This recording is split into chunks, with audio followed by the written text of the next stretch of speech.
लपंडाव मालिकेच्या येणाऱ्या पुढील काही भागामध्ये आपल्याला जबरदस्त असा ट्विस्ट पाहायला मिळणार आहे, ज्यामध्ये आपल्याला असं पाहायला मिळतंय की एवढ्या दिवसाचं प्रॉपर्टी नावावर करण्याचं स्वप्न मात्र आता इकडे तेजस्विनीचं भंग झालेलं असतं। सखी जी प्रॉपर्टी इकडे तेजस्विनीच्या नावावर करायला गेलेली असते ती तेजस्विनी मात्र तोंडावर पडलेली असते, कारण त्या तेजस्विनीची जी प्रॉपर्टी नावावर करून घेण्याची इच्छा आहे किंवा सरकारची जी काही इच्छा आहे ती इच्छा आता इकडे कान्हा आणि ताच बरोबर इथे राजलक्ष्मी किर्लोस्कर ह्यांच्यामुळे धुळीस मिळालेली असते।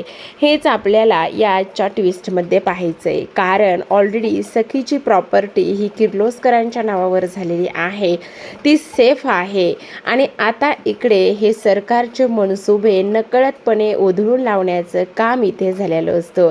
तर आता प्रेक्षकांनो, आपण मालिकेमध्ये पाहतोय की कशा पद्धतीने जी काही सरकार आहे ती मुद्दामच सखी समोर म्हणत असते, अगं सखी तुझ्या एक गोष्ट लक्षात येते का, बघ ना मला पैसे नाही आहेत खर्चायला। तेव्हा सखी म्हणत असते, अगं आई ही जी काही बाबांनी माझ्या नावावर प्रॉपर्टी करून ठेवली आहे ना, ती सर्व प्रॉपर्टी मी तुझ्या नावावर करून देणार आहे, कारण हे सगळं तुझं आहे। म्हणजे अशा पद्धतीने मॅन्युप्लेट करण्याचं काम ती करत असते की काही विचारूच नका, आणि त्यामुळे सखीने हा निर्णय घेतलेला असतो। आता दुसऱ्या दिवशी सकाळीच ॲडव्होकेट आलेले असतात। जेव्हा दुसऱ्या दिवशी सकाळी ॲडव्होकेट येतात तेव्हा मात्र इथे सगळे प्रॉपर्टीचे पेपर आणि ते सगळं त्यांनी बनवलेलं असतं। आता ते म्हणत असतात, हे बघा सखी राघव कामत मॅडम, तुम्ही एक गोष्ट लक्षात घ्या की तुम्ही सगळ्या पद्धतीने विचार करूनच हे सगळं काही करताय ना, नाहीतर उद्या तुम्हाला पश्चाताप करण्याची वेळ येऊ नये। तेव्हा सखी म्हणत असते, हे बघा आत्तापर्यंत मी सरकारच्या नावावर प्रॉपर्टी करण्यासाठी तयार नव्हते, कारण सरकार मला ती प्रॉपर्टी मागत होती, पण मला ना सरकारला ती प्रॉपर्टी अजिबात द्यायची नव्हती। पण आत्ता मात्र तसं अजिबातच नाही आहे, कारण आता मला समजलंय की ही जी काही आहे ना ती माझी आई आहे, आणि ती माझी आई असल्या कारणाने ही सर्व प्रॉपर्टी मला आता माझ्या आईच्या नावावर करायची आहे, तुम्ही काळजी करू नका। पण जेव्हा आता इकडे वकील ते सगळे प्रॉपर्टीचे पेपर आणि त्या सर्व गोष्टी करतात तेव्हा त्यांच्या एक गोष्ट लक्षात येते की ही जी काही सखीची प्रॉपर्टी आहे ती ऑलरेडीच किर्लोस्करांच्या नावावर झाली आहे। आणि जेव्हा ह्या सर्व गोष्टी वकील व्यवस्थितने शिथाफीने चेक करतात तेव्हा त्यांच्या लक्षात येतं, आणि तेव्हा ते म्हणत असतात, अहो सखी मॅडम हे काय, तुम्ही तर ऑलरेडीच ही जी काही प्रॉपर्टी आहे ना ती किर्लोस्करांच्या नावावर करून टाकली आहे। मग ह्या राजलक्ष्मी किर्लोस्कर कोण आहेत? तेवढ्यातच आता इथे राजलक्ष्मी किर्लोस्कर हे आलेल्या असतात, आणि राजलक्ष्मी किर्लोस्कर ह्या तिथे आल्यानंतर त्यांच्या हातामध्ये प्रॉपर्टीचे पेपर असतात, आणि त्या म्हणत असतात, हो मी आहे राजलक्ष्मी किर्लोस्कर, ही जी काही प्रॉपर्टी आहे ना ती प्रॉपर्टी माझ्या नावावर आहे।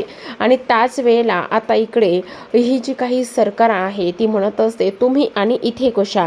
आणि तेव्हा आता लगेचच ह्या राजलक्ष्मी किर्लोस्करांची आणि त्याचबरोबर खऱ्या तेजस्विनीची ओळख नसते, आणि त्यामुळे आता हे सगळं काही जे भांडं आहे ना ते इकडे उघड होणार असतं। आता लगेचच इकडे सगळेजण म्हणतात की अगं तू ह्यांना कशी काय ओळखतेस, आणि तुझी आणि ह्यांची ओळख कशी, असा प्रश्न विचारण्यात आलेला असतो। आणि तेव्हा आता इकडे राजलक्ष्मी म्हणत असते, त्याचं काय आहे ना, त्यांची आणि माझी खूपच जुनी ओळख आहे, त्या मला चांगलंच ओळखत आहेत, बरोबर की नाही। ही सगळी जी प्रॉपर्टी आहे ना ती माझ्या नावावर प्रॉपर्टी आहे। आणि त्याच वेळेला हे सगळं काही बोलत असताना सखी म्हणत असते, म्हणजे हे सगळं काय, कान्हा ह्या कोण आहेत, आणि त्याचबरोबर ह्या तुझ्यासोबत कसं काय आलेल्या आहेत, ही माझी प्रॉपर्टी आहे ना, मग ही प्रॉपर्टी इथे त्यांच्या नावावर कशी आहे? आणि तेव्हा आता इकडे सखीचे हे प्रश्न, आणि त्याचबरोबर ती वकिलाला सुद्धा म्हणत असते, मला नाही कळत वकील साहेब की ही प्रॉपर्टी जी आहे ना ती प्रॉपर्टी लगेच त्यांच्या नावावर केली म्हणून। अहो सखी मॅडम असं काय करताय, तुमच्या ह्या पेपरवर सह्या आहेत आणि ही प्रॉपर्टी तुम्ही स्वतः इथे किर्लोस्करांच्या नावावर करून दिली आहे। तेव्हा सखीला धक्का बसतो, आणि त्याच वेळेस सखी म्हणत असते, नाही हे सगळं शक्यच नाही, हे सगळ्या गोष्टी कशा पद्धतीने झाल्यात। आणि त्याच वेळेला आता कान्हा म्हणत असतो, हो सखी मॅडम, कारण तुम्ही स्वतः ह्या पेपरवर सह्या केल्या आहेत। आणि तेव्हा तो त्या राजलक्ष्मी किर्लोस्करांच्या बाजूला जाऊन उभा राहतो, त्याचा लूक आणि ह्या सगळ्या गोष्टी थोड्याशा वेगळ्याच असतात। तेव्हा सखी म्हणत असते, कान्हा तो आणि तू ह्यांना ओळखतोयस का? आणि तेव्हा काना म्हणत असतो, हो मी ओळखतो त्यांना, ती माझी आजी आहे राजलक्ष्मी किर्लोस्कर, मी त्यांचा नातू आहे, किर्लोस्कर एम्पायरचा मी ओनर आहे, किर्लोस्कर एम्पायरचा मी मालक आहे. ह्या सगळ्या गोष्टी तो बोलत असतो आणि तेव्हा मात्र सरकारला धक्काच बसतो. आणि त्यावेळेला आता इकडे सरकार सखीवर रागराग करते, चिडचिड करते आणि म्हणत असते, बावळट आहेस का मूर्ख मुली, अक्कल काय गुडघ्यात ठेवली आहेस काय, तुझी हिंमत कशी झाली ही एवढी मोठी प्रॉपर्टी आणि ह्या सगळ्या गोष्टी अशा पद्धतीने कोणाच्या तरी नावावर करून देण्याची, अगं काय आहे हे सगळं काही. आता इकडे सगळ्यांना ह्या बाईचं वागणं दिसतं, कारण सखीवर तिची आई कधीच चिडचिड करणार नाही याची खात्री त्या लोकांना होती आणि ह्या सगळ्या गोष्टींची खात्री त्या लोकांना असल्यामुळे आता इकडे राजलक्ष्मी म्हणत असते, कारण ही प्रॉपर्टी इथे मी नावावर करून घेण्याचं बरंच काही कारण आहे. मी फक्त सरकार, अगं तू कोण आहेस ते तुला नसेल ग माहिती, पण मला चांगलंच माहिती, अगं तू दुसरी तिसरी कोणी नाहीस तर तू सरकारच आहे, तू मनस्विनी आहेस. ह्या लोकांच्या डोळ्यामध्ये तू धूळ फेकतेस, तुला असं वाटतं की हे लोक तुझ्या ह्या सगळ्या गोष्टीला भुलतील आणि हे सगळं काही होईल, पण तसं अजिबातच होणार नाही आहे. कारण ह्या लोकांना असं वाटतंय की तू तेजस्विनी आहेस पण तू मनस्विनी आहेस. आणि तुला सांगू का, अगं ही तर तुझी फक्त प्रॉपर्टी काढून घेतली, पण तू तर माझा काळजाचा तुकडा, माझ्या पोटचा गोळा काढून घेतलायस. आणि त्यावेळेला सगळेजण पाहत असतात. तेव्हा सखी म्हणत असते, एक मिनिट, नेमकं तुम्ही काय आणि कशाबद्दल बोलताय? त्यावर काना म्हणत असतो, सखी मॅडम प्लीज तुम्ही ऐकून घ्या ना, मी तुमच्याशी नंतर ह्या सगळ्या गोष्टी बोलतो, प्लीज तुम्ही एकदा ऐकून घ्या ना. आता हे सगळं काही होत असताना सखी मात्र कानाला म्हणत असते, नाही काना, आता तू ह्या सगळ्या गोष्टीबद्दल आता काहीच बोलायचं नाही आहेस, प्लीज आता तू शांत बसणार आहेस, मला तुझ्याशी नंतर बोलायचंय, तू आत्ता इथे काहीही बोलणार नाही, समजलं तुला? आता हे सगळं काही इथे होत असताना आपण पाहतो की इकडे आता दुसऱ्या बाजूला लगेचच इथे सरकार जी आहे ना, ती सरकार मात्र इथे जी सखी आहे त्या सखीला आतमध्ये घेऊन जाते. आणि त्या सखीला आतमध्ये घेऊन गेल्यानंतर ती म्हणत असते, अगं वेडीयेस का तू मूर्ख मुली, काय करून बसली आहेस हे सगळं, आणि त्याचबरोबर ही जी काही प्रॉपर्टी आहेस तू त्यांच्या नावावर कशी करू शकतेस, काय आहे हे सगळं? तेव्हा सखी म्हणत असते, एक मिनिट, तू नेमकी कोण आहेस ग, माझी आई आहेस का कोण आहेस? आणि तेव्हा ती म्हणत असते, अगं त्या कानाने तुला पूर्ण फसवलंय, तो काना तुझ्या लायकीचाच नाही, असा कसा वागू शकतो तो? ह्या सगळ्या गोष्टी आता इकडे ती बोलत असते. हे सगळं काही बोलल्यानंतर आपण पाहतो की लगेचच आता इकडे ती म्हणत असते, नाही मी तुला कधीच माफ करणार नाही, हे सगळं काय आहे, कशा पद्धतीने अशी तू वागू शकतेस तेच मला कळत नाही, डोक्यावर पडली आहेस का तू, वगैरे वगैरे ह्या सर्व गोष्टी आता इकडे ती बोलत असते.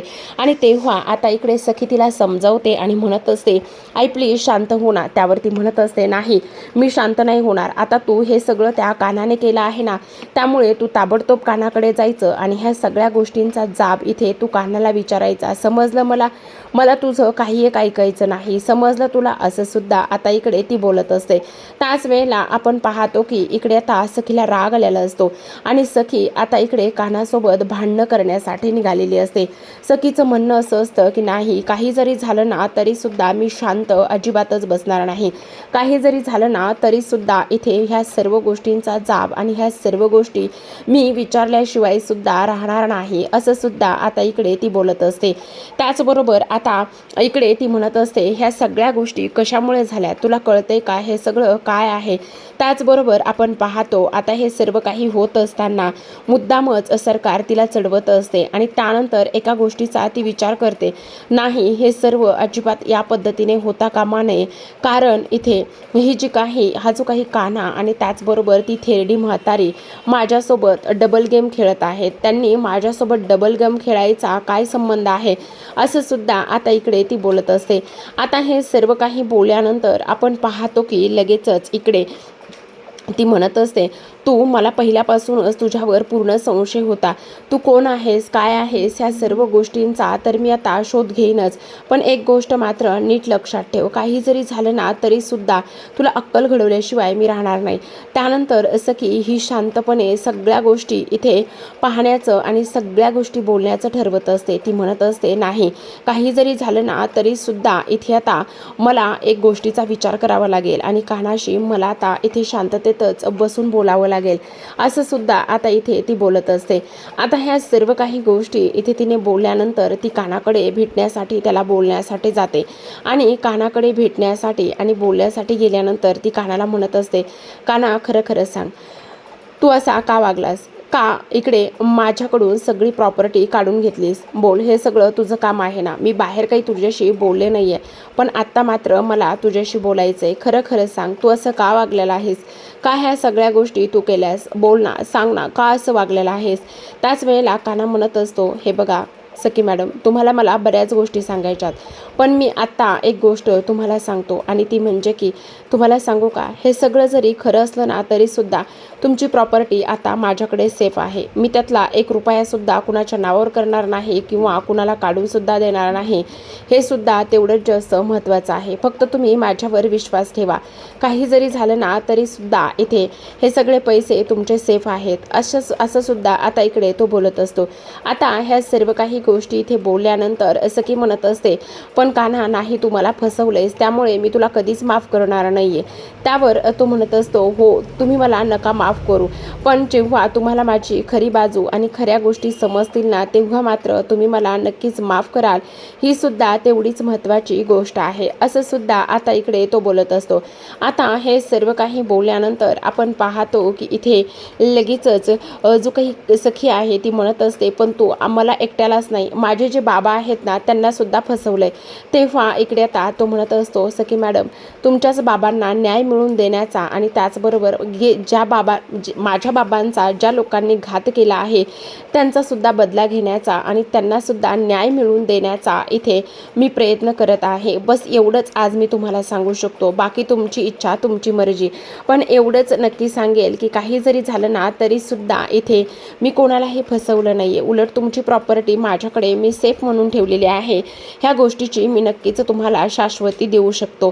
त्याच वेळेला आता सखी विचार करत असते, हा नेमका आहे तरी कोण? आणि त्याचबरोबर त्या किर्लोस्करांची, मला तर काही जरी झालं ना त्यांना भेटायचंच आहे, मला त्यांना विचारायचं आहे, मला त्यांना जाब विचारायचा आहे, मला त्यांना ह्या नाही तर बऱ्याच काही गोष्टी इथे विचारायच्या की त्या असं नेमकं का वागतायत, त्यांचं नेमकं असं काय आहे आणि हा नेमका आहे तरी कोण, ह्या सगळ्या गोष्टी मला त्यांना विचारायच्यात असं सुद्धा आता इकडे तो बोलत असतो. तर आता प्रेक्षकांनो, अशाच नवनवीन मालिकांचे अपडेट आणि त्याचबरोबर ट्विस्ट पाहायचं असेल, जाणून घ्यायचं असेल तर नक्की चॅनलला सबस्क्राईब करा. कारण ह्या ट्विस्टमध्ये आपण असं पाहिलं आहे की आता इकडे सरकार थोबाडावर पडलेली असते, जी प्रॉपर्टीची इथे धाव घेत